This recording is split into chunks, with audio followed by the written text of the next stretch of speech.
ফেব্রুয়ারির প্রথমার্ধে জাতীয় নির্বাচন জানালো সিইসি। এবার ইসলামী আন্দোলনকে খোঁচা দিয়ে যা বললেন দুদু। তারেক রহমানই দেশের ভবিষ্যৎ প্রধানমন্ত্রী বললেন মির্জা ফখরুল। এবং সর্বশেষ জানাবো নির্বাচনে যাদেরকে সঙ্গে চায় বিএনপি। এতক্ষণ শুনছিলেন সংবাদ শিরোনাম, এবার বিস্তারিত। ফেব্রুয়ারির প্রথমার্ধে জাতীয় নির্বাচন জানালো সিইসি। ফেব্রুয়ারির প্রথমার্ধে জাতীয় নির্বাচন অনুষ্ঠিত হবে বলে জানিয়েছেন প্রধান নির্বাচন commissioner CEC AMM Nasir Uddin. শনিবার বিকেলে তিনি এই তথ্য জানান। এর আগে সকালে রংপুর বিভাগের নির্বাচন কর্মকর্তাদের সঙ্গে মতবিনিময় সভায় প্রধান নির্বাচন কমিশনার বলেন, বিগত নির্বাচন প্রক্রিয়ায় জড়িতদের বাদ দিয়ে নতুন লোক নেওয়া হবে। ভোটে আইন শৃঙ্খলা পরিস্থিতির যে কোনো চ্যালেঞ্জ মোকাবেলায় নির্বাচন কমিশন প্রস্তুত আছে। সিইসি বলেন, নির্বাচন ঘনিয়ে আসার সঙ্গে সঙ্গে আইন শৃঙ্খলা পরিস্থিতির আরও উন্নতি হবে। এছাড়া বিগত সময়ে যারা নির্বাচন প্রক্রিয়ার সঙ্গে জড়িত ছিলেন তাদের যথাসম্ভব বাদ দিয়ে নতুন লোক নির্বাচন প্রক্রিয়ায় যোগ করা হবে। জাতির কাছে দেওয়া প্রধান উপদেষ্টার সুষ্ঠু নির্বাচনের প্রতিশ্রুতি রক্ষা করতেই কাজ করছে ইসি। এরই মধ্যে নির্বাচন প্রচারণায় এআই এর ব্যবহার মোকাবিলাতেও নানা উদ্যোগ নেওয়া হয়েছে। এছাড়া ভোটের তারিখ নির্ধারণ হওয়ার 2 মাস আগে তফসিল ঘোষণা করা হবে বলেও জানান প্রধান নির্বাচন কমিশনার। 2026 সালের ফেব্রুয়ারি মাসে রোজার শুরুর আগে জাতীয় সংসদ নির্বাচন আয়োজনের জন্য সব প্রস্তুতি সম্পন্ন করতে নির্বাচন কমিশনকে চিঠি দিয়েছে প্রধান উপদেষ্টার কার্যালয়। এই চিঠির মাধ্যমে নির্বাচন আয়োজনের জন্য সরকারের পক্ষ থেকে নির্বাচন কমিশনকে অনুরোধের আনুষ্ঠানিকতা সম্পন্ন হলো বলে জানিয়েছে প্রধান উপদেষ্টার কার্যালয়। ইসলামী আন্দোলনকে খোঁচা দিয়ে যা বললেন দুদু। এবার ইসলামী আন্দোলনকে খোঁচা দিয়ে কথা বলেছেন বিএনপির ভাইস চেয়ারম্যান শামসুজ্জামান দুদু। তিনি বলেন, অনেক ইসলামী দল আছে যারা কখনো সংসদ সদস্য নির্বাচিত হতে পারেননি। এর মধ্যে অন্যতম ইসলামী আন্দোলন। আওয়ামী লীগকে তারা পেয়ারের সংগঠন মানত।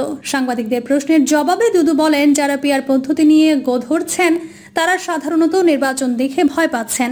তাদের নির্বাচনে ভয় পাওয়ার বাস্তব কারণও আছে উল্লেখ করে বিএনপি নেতা বলেন, অনেক ইসলামী দল আছে যাদের প্রার্থীরা কখনো সংসদ সদস্য নির্বাচিত হতে পারেননি। এর মধ্যে অন্যতম ইসলামী আন্দোলন। আওয়ামী লীগের কাছে এই দলটি যেভাবে নাস্তানাবুদ হয়েছে, বিশেষ করে বরিশালের সবশেষ নির্বাচনে তাদের পীর রক্তাক্ত হওয়ার পর এখন তারা আওয়ামী লীগের বিরুদ্ধে।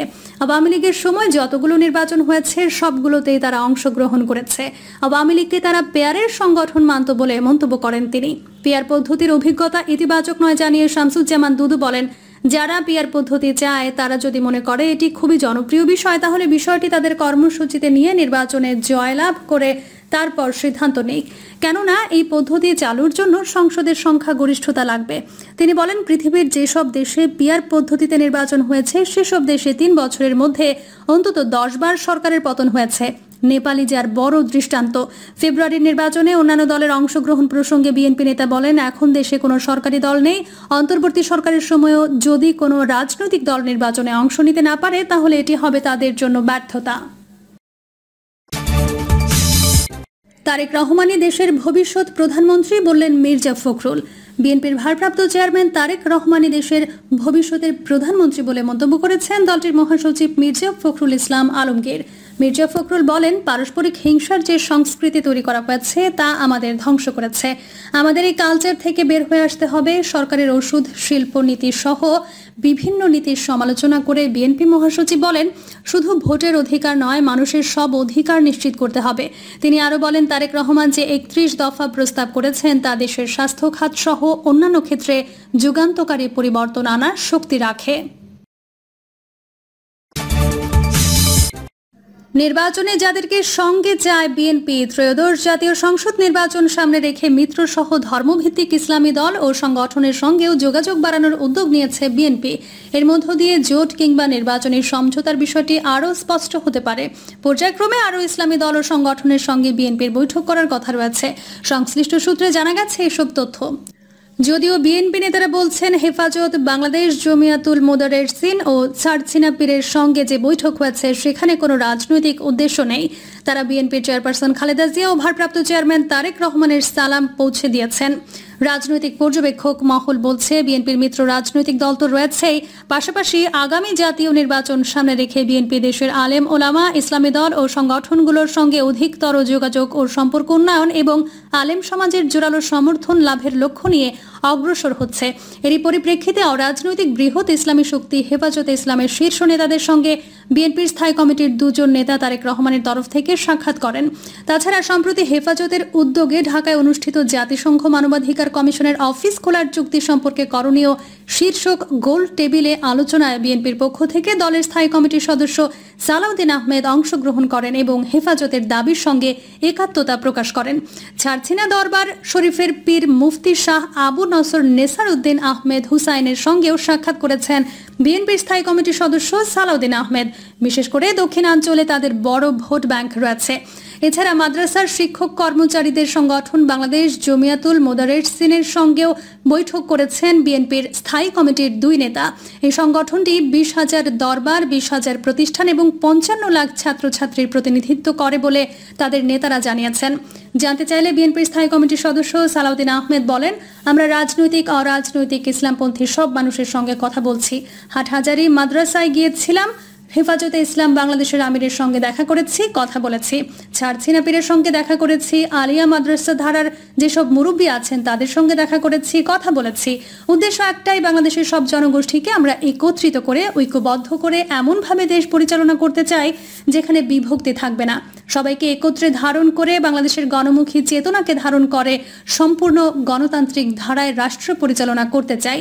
সেজন্য আমরা রাজনৈতিক মতাদর্শের ঊর্ধ্বে উঠে সব মতাদর্শের মানুষের সঙ্গে কথা বলেছি, যাতে সবাইকে একসঙ্গে নিয়ে জাতীয় ঐক্য সমুন্নত করা যায়, দৃঢ় করা যায়। বিভক্তি নয়, আমরা চাই ঐক্য। রমজানের আগে ফেব্রুয়ারির প্রথমার্ধে ত্রয়োদশ জাতীয় সংসদ নির্বাচনের ঘোষণা করেছেন অন্তর্বর্তীকালীন সরকারের প্রধান উপদেষ্টা ডক্টর মোহাম্মদ ইউনূস। বিএনপি নেতাদের সঙ্গে যুগপৎ আন্দোলনের মিত্র রাজনৈতিক দলগুলোকে সঙ্গে নিয়ে নির্বাচনী পথ পাড়ি দিতে চায় বিএনপি। জনগণের ভোটে বিজয়ী হলে এসব দলকে সঙ্গে নিয়ে জাতীয় সরকার গঠন করতে চায় দলটি। দলের শীর্ষ নেতৃত্বের এই চাওয়া অনুযায়ী আগামী জাতীয় সংসদ নির্বাচনে মিত্রদের মধ্যে আলাপ আলোচনার ভিত্তিতে আসন বণ্টন করবে বিএনপি। এরই ধারাবাহিকতায় শুক্রবার 12 দলীয় জোট জাতীয়তাবাদী সমমনা জোট এলডিপি ও লেবার পার্টির সঙ্গে মতবিনিময় করেন বিএনপির ভারপ্রাপ্ত চেয়ারম্যান তারেক রহমান। আজ 5 দলীয় জোট গণতন্ত্র মঞ্চের সঙ্গে বৈঠকের কথা রয়েছে। মিত্রদের সঙ্গে বৈঠকের পর জাতীয় নাগরিক পার্টি, এনসিপি সহ বেশ কয়েকটি ইসলামপন্থী ও বামপন্থী রাজনৈতিক দলকেও তাদের নির্বাচনী প্রক্রিয়ায় অন্তর্ভুক্ত করার কথা ভাবছে বিএনপি। তবে এই প্রক্রিয়ায় বাংলাদেশ জামায়াতে ইসলামীকে রাখার বিষয়ে এ পর্যন্ত কোনো ভাবনা নেই দলটির। তবে আদর্শিকভাবে জামায়াত বিরোধী ধর্মভিত্তিক দল ও সংগঠনকে পাশে রাখতে চায় বিএনপি। এরই অংশ হিসেবে ধর্মভিত্তিক বিভিন্ন দল ও সংগঠনের সঙ্গে যোগাযোগ বাড়িয়েছে দলটির দায়িত্বপ্রাপ্ত নেতারা। বুধবার প্রধান উপদেষ্টার কার্যালয় থেকে কমিশনকে চিঠি পাঠিয়ে নির্বাচন আয়োজনের নির্দেশনা দেওয়া হয়। এর মধ্য দিয়ে নির্বাচন অনুষ্ঠান নিয়ে রাজনৈতিক অঙ্গনে যে সংশয় ছিল তা অনেকটাই কেটে গেছে। প্রধান উপদেষ্টা নির্বাচনের ঘোষণা নিয়ে রাজনৈতিক দলগুলোর দিক থেকে কোনো আপত্তি আসেনি, বরং অনেক দলই প্রধান উপদেষ্টার নির্বাচনী ঘোষণাকে স্বাগত জানিয়েছে। সব দল এখন নির্বাচনমুখী। রাজনৈতিক মহলের পর্যবেক্ষণ, জুলাই গণঅভ্যুত্থানে পতিত ও বর্তমান কার্যক্রম নিষিদ্ধ এবং নিবন্ধিত স্থগিত হওয়া আওয়ামী লীগ এবার নির্বাচনে থাকছে না।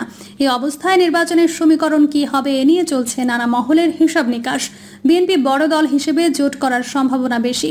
এছাড়া কোনো কোনো দলের সঙ্গে নির্বাচনী সমঝোতায়ও যেতে পারে। খোঁজ নিয়ে জানা যায়, 1 আগস্ট হেফাজতে ইসলাম বাংলাদেশের আমির প্রবীণ ইসলামী ব্যক্তিত্ব আল্লামা শাহ মুহিবুল্লাহ বাবুনগরীর সঙ্গে সাক্ষাৎ করেন বিএনপির স্থায়ী কমিটির সদস্য নজরুল ইসলাম খান ও সালাউদ্দিন আহমেদ।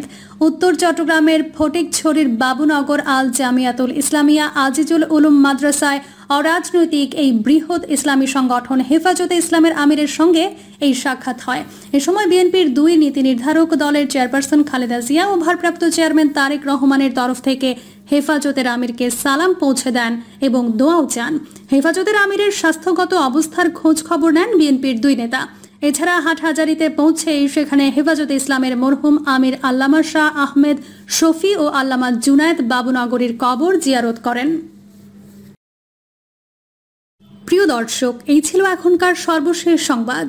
আপডেট সব সংবাদ পেতে চ্যানেলটি সাবস্ক্রাইব করে বেল আইকনটি ক্লিক করে রাখুন।